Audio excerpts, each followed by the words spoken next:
Բարև ձեզ արգելի հեռուստադիտողներ, 168 TV-ի եթերում ռիվյուն է, մեր տաղավարում հյուրընկալել ենք ռազմական փորձագետ Արթուր Եղիազարյանին։ Բարև ձեզ, պարոն Եղիազարյան, շնորհակալ եմ մեր հրավերն ընդունելու համար։ Պարոն Եղիազարյան, Ադրբեջանի կողմից Երևանից տարածվում են լուսանկարներ եւ տեսանյութեր, ըստ որոնց Խծաբերդի մոտ կամավորականների 150 հոգանոց խումբ է գերեվարվել։ Հարազատներն ադրբեջանական տիրույթում տեսել եւ ճանաչել են նրանց, Շիրակոմ առավոտվանից լարված է, փակվել են Գյումրի-Երևան, Գյումրի-Բավրա ավտոճանապարհները, Արցախի պաշտպանության բանակի կողմից էլ առավոտյան հաղորդագրություն տարածվեց, մեջբերեմ, երեկոյան դեռևս անհայտ պայմաններում կորել է կապը Հադրութի Հին Թաղեր եւ Խծաբերդ գյուղերի ուղղությամբ տեղակայված Արցախի պաշտպանության բանակի մի քանի մարտական դիրքերի անձնակազմի հետ։ Ողջ գիշեր եւ այսօր առավոտյան շարունակվել են որոնողական աշխատանքները։ Ռուսական խաղաղապահ զորախմբի միջնորդությամբ գործուն քայլեր են իրականացվում պարզելու հայ զինվորականների գերեվարման հավանականությունը, դրա հաստատվելու դեպքում անհրաժեշտ գործողություններ ձեռնարկելու համար։ Այս պատասխանն ավելի չխորացրեց անորոշությունը, որով ըստ էության չի հերքվում, որ ադրբեջանական մամուլում տարածված տեղեկատվությունը սուտ է կամ ճիշտ է։ Առաջին հերթին հենց շատ տարօրինակ է, որ հենց երեք կապը խզվեց այդ հատվածի հետ, բայց տեսեք, խնդիրը ավելի խորքային է։ Առաջինը այս հապճեպ կայացված հայտարարագիրը մայիսինի, որը հստակ կետեր չուներ, այսինքն դեռ միայն հստակը մեր կողմից տարածքների հանձնելն էր, այն էլ շատ արագ ինչ որ ժամանակացույցով, մնացած ոչ մի կետ հստակություն, կետի հետ կապված հստակություն չկար։ Սահմանները ոնց են ձևավորել, այսինքն ամեն դեպքում առաջին հայացքից չկա, միգուցե սրա տակ այլ փաստաթղթեր կան, որոնց հանրությունը եւ քաղաքական դաշտը ծանոթ չի դեռևս եւ սկսում են նման կետերը կյանքի կոչվել։ Սրա համար ի՞նչն է հիմք համարում։ Տեսեք, ադրբեջանական կողմը այդ Խծաբերդի Եղցահողի ուղղությամբ Խծաբերդի եւ Հին Թաղերի ուղղությամբ գտնվող ուժերին համարում է որպես ահաբեկիչներ իր թիկունքում գործող։ Այսինքն համարում են, որ նոյեմբերի 9-ից, երբ որ կանգնեցվեց հրադադար հաստատվեց, այսինքն իրենք համարում են, որ այդ գյուղերը արդեն իրենց թիկունքում են։ Այն քարտեզերով տեսել ենք Պոչիկի պես, որ այսինքն երկու հայկական գյուղը մնում էին, իրենք դա դիտարկում են որպես իրենց թիկունքում մնացած տարած եւ այնտեղ ով կա, արդեն ահաբեկիչներ են, որ գործում են իրենց տարածքում։ Այսինքն հստակ սահմանում չկար, որ դա Արցախի հանրապետության տարածք էր կամ բան, չնայած հենց Արցախի հանրապետության տարածք է, որտեղ մնացածը բռնազավթված են։ Այս որակավորում արդեն խոսում է դրա մասին, որ հստակություն չկար եւ հայկական կողմը ամեն դեպքում այս առումով ոչ մի քայլ չի ձեռնարկել, ոչ մի միջոցներ չի ձեռնարկել, երբ որ մենք մեկ ամիս է լսում ենք, որ հայկական ուժեր կան Հադրութի տարածքում, օկուպացված Հադրութի տարածքում, մենք ճիշտ ասած շատ դեպքերում չենք հասկանում, մտածում ենք ինչ որտեղ անտառներում քաշված բնակչություն, զինվորներ, բայց պարզվում է, որ նոյեմբերի 9-ի հրադադարի հիման վրա, որտեղ բացի այդ շրջանները, որ պիտի հանձնվեն, մնացած մասում ասում էր, ով որտեղ կա, այդտեղ մնում է, հրադադար հաստատում եւ կանգնում են տեղ։ Հիմա այդ մարդիկ այդ գյուղերը պաշտպանում են եւ այդտեղ կանգնած էին այդ ուժերը։ Այսինքն ինքը սահմանով Արցախի մաս էր շարունակում մնալ։ Բայց ադրբեջանցիները, քանի որ երկու թևով ճեղքել են, այսպես ասած, նա ելուստի պես մնացել էր, նրանք համարում են, որ վերևից կապով արդեն այդ ամբողջը դեպի ներքև իրենցն է եւ դա համարում են որպես իրենց թիկունքային ստորաբաժաններ։ Եվ այս ամեն ինչը սրա հետևանքն է։ Այստեղ ամենացավալին հենց մեր կողմի, ասենց ասեմ, հայկական կողմի անգործությունն է, որ այս շուրջ 1 ամսվա մեջ այդ խնդիրները արագ երեք կողմերի միջև հայկական, ադրբեջանական եւ ռուսական չեն փորձել կարգավորել եւ որը հանգեցրեց նման տխուր պատկերի եւ ամենավատը գիտեք ինչն է, որ անվստահություն է արդեն լիարժեք առաջացել պետական համակարգի հանդեպ եւ այս պատասխանը կարծում եմ ավելի խորացրեց, որ ճիշտ չէր նման ձևով, այսինքն արդեն քո քայլերի մասին խոսել, ոչ թե կապը կորավ, չգիտեմ, փորձում ենք որոնողական, որտեղ եք որոնողականում, ինչի այս մեկ ամսում չէր արվում, կամ ինչպես եք այսօր որոնողական աշխատանքներ անում հակառակորդի, այսպես թշնամու տարածքում։ Սովորաբար նման դեպքերում ուղղակի ոնց որ լղոզված պատասխաններ ավելի։ Նման դեպքերում երբ կապը կորցնում են զինվորների հետ, ինչ քայլեր պետք է ձեռնարկվեն ռազմաքաղաքական ղեկավարության կողմից։ Հիմա կարծում դա մասշտաբ կերպով պետք է խաղաղապահ ուժերի, սա նայեք, սա այսպես ցածր օղակների խնդիր լուծելու հարց չէր, սա արդեն բարձր քաղաքական, այստեղ պետք է երկրի քաղաքական ղեկավարությունը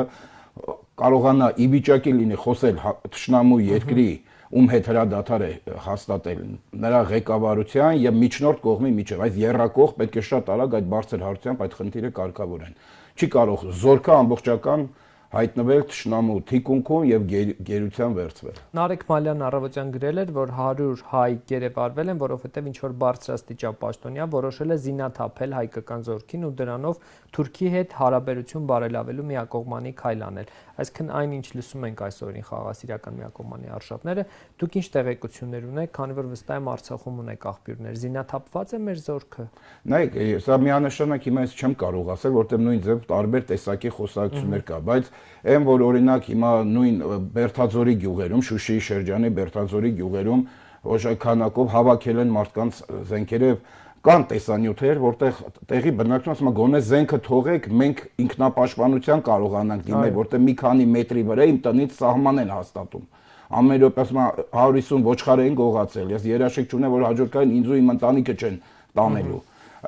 Ոստեղ հենց սա է խոսում, այսինքն ինչու պետք է, սա նորմալ չի, հասկանում եք, երբ որ տեղացիները, տեղաբնիկները կամ այլ մարդիկ կամավորական շարժումով փորձում են պաշտպանել ինչ-որ գյուղի տարածք, ինչ-որ սահմանի հատված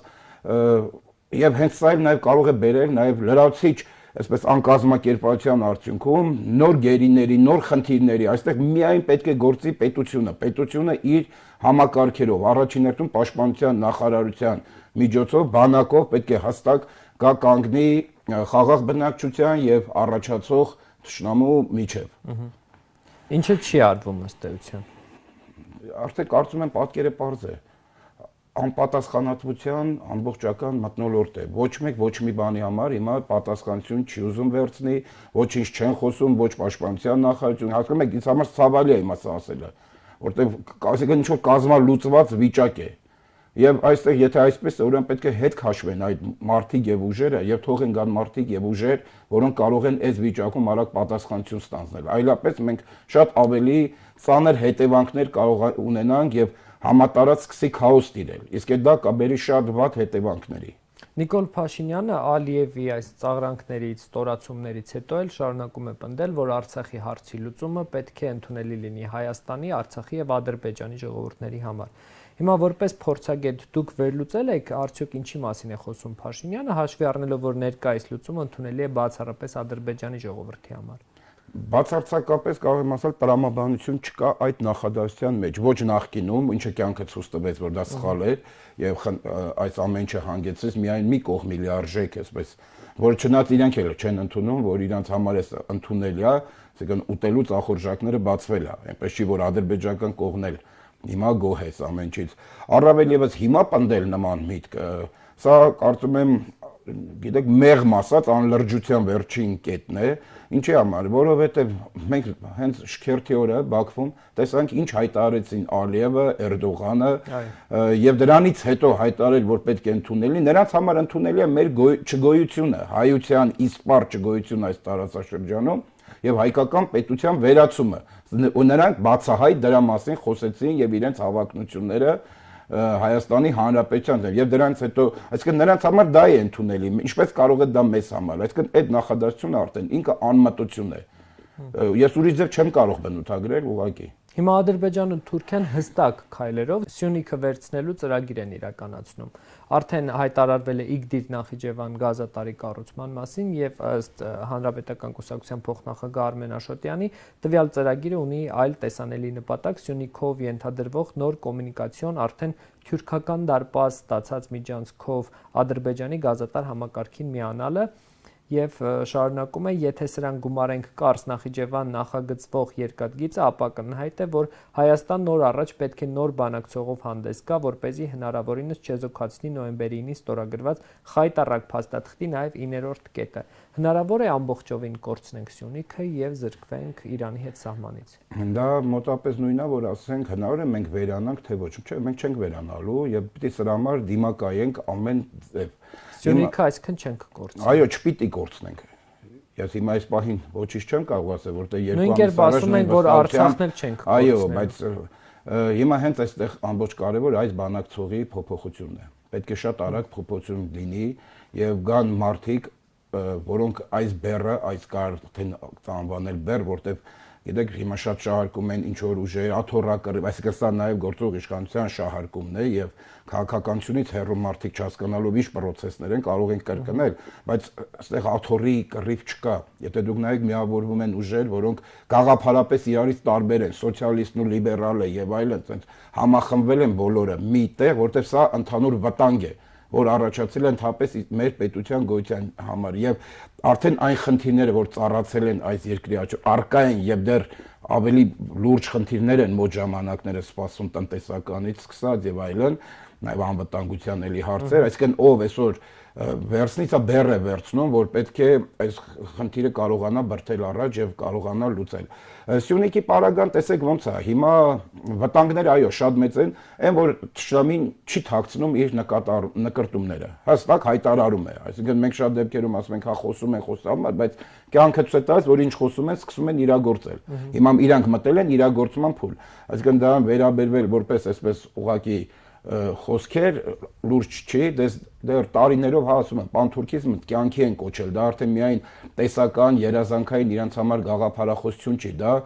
այսօր գործող ծրագիր է, որտեղ նույնիսկ տնտեսական հաշվարկներն են արել։ Թուրքիան հաշվարկել է, որ Սյունիքով, այսինքն Նախիջևանով Թուրքիան կապելով Ադրբեջանով ամբողջ արդեն թուրքական աշխարհի հետ Միջին Ասիական, Կենտրոնական Ասիայի տարեկան 15.4 միլիարդ դոլարի իրենք օգուտ են անելու այդ ճանապարհից համակային կապ ունենած։ Այսինքն տեսեք դրանք ուր են հասել։ Եվ մենք այսօր լուրջ չվերաբերվել չենք կարող։ Այստեղ մի քանի այլ գործոններ կա։ Հաշվի առնենք, որ մենք ունենք հայ-ռուսական ռազմական դաշինք, ՀԱՊԿ-ի անդամ, հիմա ես չգիտեմ, ՀԱՊԿ-ի անդամի պարագայում պետք է դիմել ՀԱՊԿ-ին, եթե չես դիմում, նույնիսկ ուզում եք քեզ գրավեն, ինքը կարող է չխառնվել։ Դա դու պետք է քայլի անես։ Բայց ես շատ դեպքերում ՀԱՊԿ-ին մի փոքր վերապահումով եմ մոտենում։ Այո, այդ ֆորմատից չպետք է հրաժարվել, որովհետև նաև մեր դաշնակցի ձևավորած ֆորմատն է, որոշակի իր քաղաքական հաշվարկներով բան, որտեղ ինչ եմ սա ասում, որտեղ այդ բանի մեջ ՀԱՊԿ-ի անդամներ են հիմնական թուրքական երկրներ, որոնց վրա նաև հաշվարկել է Թուրքիան։ Եվ նրանք էլ առանձին մի ֆորմատի մեջ են թուրքալեզու երկրների միություն, չէ՞, կա։ Այսինքն ես այդքան շատ անկեղծ իմ անձնական մոտեցումը չեմ կարող վստահել ՀԱՊԿ-ին, ավելի ինձ համար վստահելի են ռուսական։ Մենք ունենք նաև բացի ՀԱՊԿ-ից առանձին հայ-ռուսական ռազմական համագործակցություն։ Եվ այս պարագայում նաև հաշվի առնելով հենց ռուսական կողմի շահերը, ես բացառում եմ, կարելի ասել, որ թուրքերը ամբողջությամբ կարողանան։ Այստեղ պետք է կամ ռուսական, այսպես քաղաքականությունը համարվի արդեն թույլ եւ նրանք համարձակվեն ինչ որ ռազմական ճանապարհով լուծել, բայց այս պահին հիմա Թուրքիա տեսեք ինչ են անում։ Նրանք օգտվելով այս քաոսային վիճակից մեզ մոտ տիրող, նրանք փորձում են իրանց համար բարենպաստ Հայաստանի սահմանի վրա հնարավոր բոլոր կետերում բարենպաստ դիրքավորվել։ Մեկ հիմնավորում են բերում նախկին սահմանները խորհրդային միության միութենական հանրապետությունների, բայց ինչ որտեղ դա էլ է խախտում, որտեղ ինչ որ GPS-ով սահմաններ են ցույց որ անհասկանալի է, ով է գծագրը կամ GPS-ով սահման, այսպես իրավական առումով գոյություն չունի։ Այսինքն իրանց որտեղ հարմար է, իրանք դիրքավորվում են այդտեղ։ Եվ այստեղ ամբողջ ցավը հենց սա է, որ նրանց փորձում են դիմակայել տեղացիները էլի Հայաստանում եւ ինքնապաշտպանական որոշակի ջոկատներ։ Բայց սա լուրջ չի, որովհետեւ երբ որ նրանց դեմ խոսում է պետությունը, գալիս է Ադրբեջանի պետությունն է, ժամանակ տալիս, ասում հետ քաշվես կան, որպես հիմա մենք վաղը կարող ենք նորից բան ունենալ։ Գերիներ ընկնեն եւ այն, որովհետեւ մարդիկ ինչքան էլ նվիրված լինեն բան, ինչպես կարող են պետության դեմ անել։ Այստեղ պետք է հստակ գործի մեր պետականությունը եւ պետք է մեր բանակը գա ու կանգնի տեղ, ոչ թե տեղացին մտածի այդ հատվածները պաշտպանելու մասին։ Պարոն Եղիազարյան, Նիկոլ Փաշինյանը պատերազմը կարող էր ավելի վաղ դադարեցնել։ Սրա մասին հայտարարել նաև Վլադիմիր Պուտինը, Նիկոլ Փաշինյանն էլ խոստովանեց, որ վախեցել է, որ իրենք ասեն դավաճան։ Իսկ հիմա ինչ են ասում։ Հիմա էլ են ըստ էության ասում դավաճան, հետեւաբար որքանով է նրա արդարացումը ազնիվ։ Կարծում եմ այդքան էլ ճիշտ չի, այդքան էլ չէ, ընդհանրապես ճիշտ չի։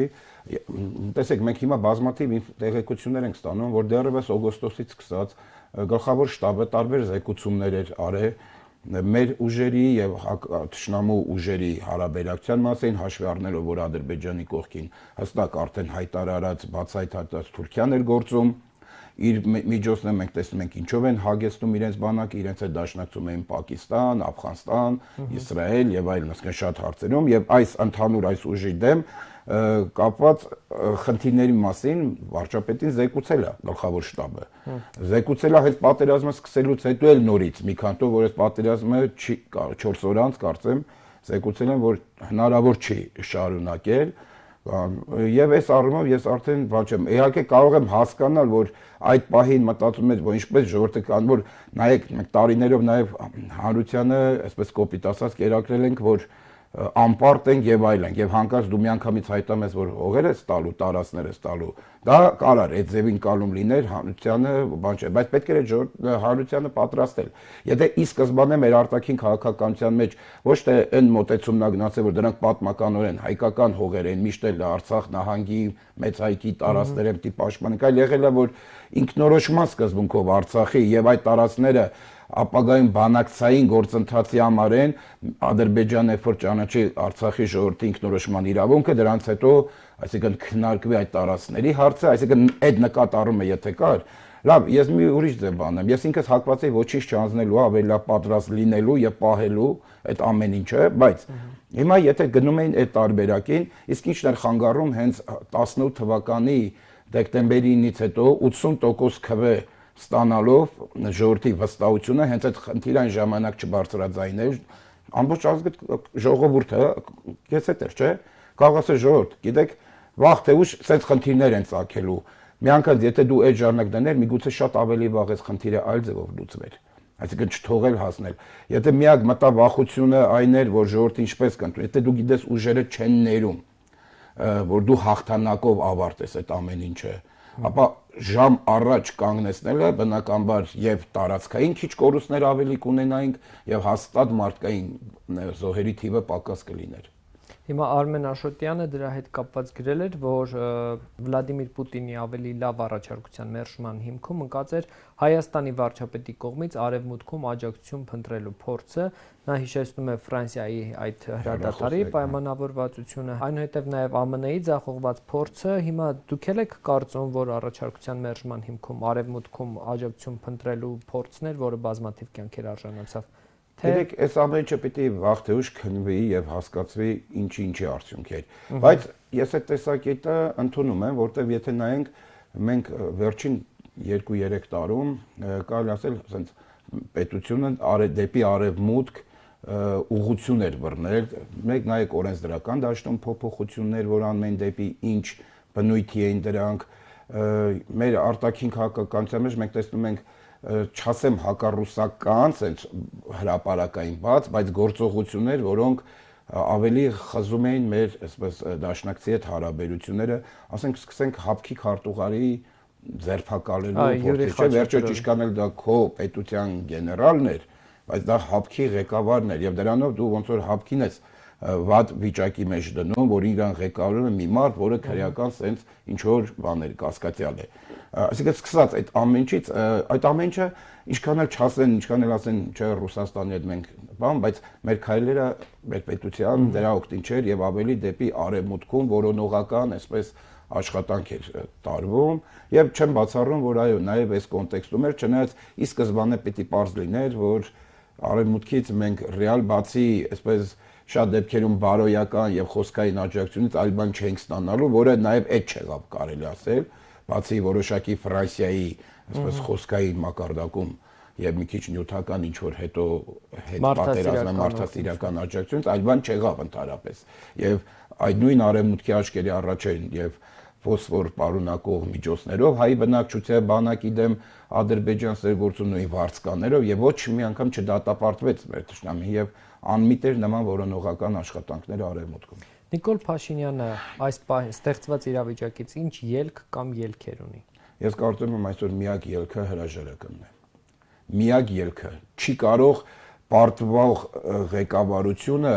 առաջինը բարոյական առումով ինքը շարունակել process-ը։ Երկրորդը լավ, ես ուզում պատկերացնեմ, ախր գիտեք ինչ է, ես անկախ քաղաքական հայացքներից, անկախ դիրքերից իմ երկրի ղեկավարն է։ Ես եւ նվաստացած եմ զգում, երբ որ տեսնում եմ այլ երկրի ղեկավար ինչպեսի համահրանքով է խոսում իմ երկրի ղեկավարի հասցեին, բառացի անվանական եւ ոչ մի պատասխան չի ստանում դրա համար։ Ուզում պատկերացնեմ այդպեսի ղեկավար ինչպես է շարունակելու պետության խնդիրները կարգավորել դրսում եւ նույն այդ ճշնամու ղեկավարի հետ ինչպես է բանակցելու դա ուղղակի անհնար է եւ այսօր միակ բարոյական քայլը կլինի այն որ իսկապես ընդունի որ ինքը ծախողել է եթե այսպես դուրս գանք այդ դավաճան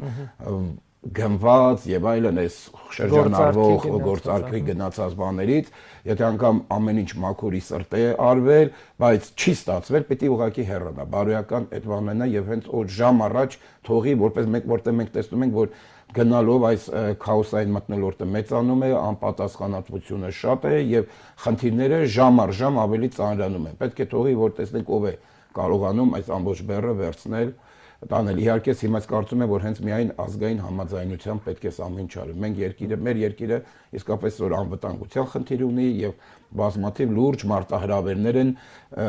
առաջ եկել եւ ծնվել արդեն եւ պետք է սա մենք միասնական ամբողջ ազգով համախմբված ամբողջ քաղաքական դաշտը ձևավորած մեկ ազգային համաձայնության իշխանություն չգիտեմ ինչ անով կլինի ինչ ֆորմատով կլինի բայց այս բնույթի մենք կարողանանք այս ժամանակաշրջանը հաղթահարել Նիկոլ Փաշինյանն ասում է որ ժողովրդի կողմից իր հրաժարականի պահանջ չկա այս պահին Դե հիմա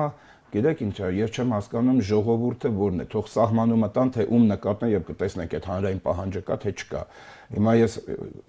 ճիշտ ասած այսօր թե երեք նկատեցի լրատվամիջոցներից թերթերից մեկը կարծեմ թերթ-ը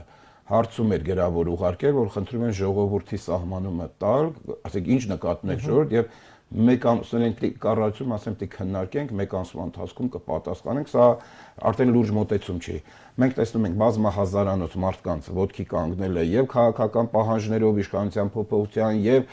դժգոհության այն խավը որ Որթեկուրույս եւ անհետ կորածների ծնողները այսօր ինչ պայքար են հանրության բոլոր շերտերը այսինքն եթե այսօր մենք սոցիալական ցանցերում զտենք ֆեյքերին հանենք կտեսնենք որ հանրության մեծ մասը տարբեր դրդապատճառներով տարբեր պատկերացումով բայց արդեն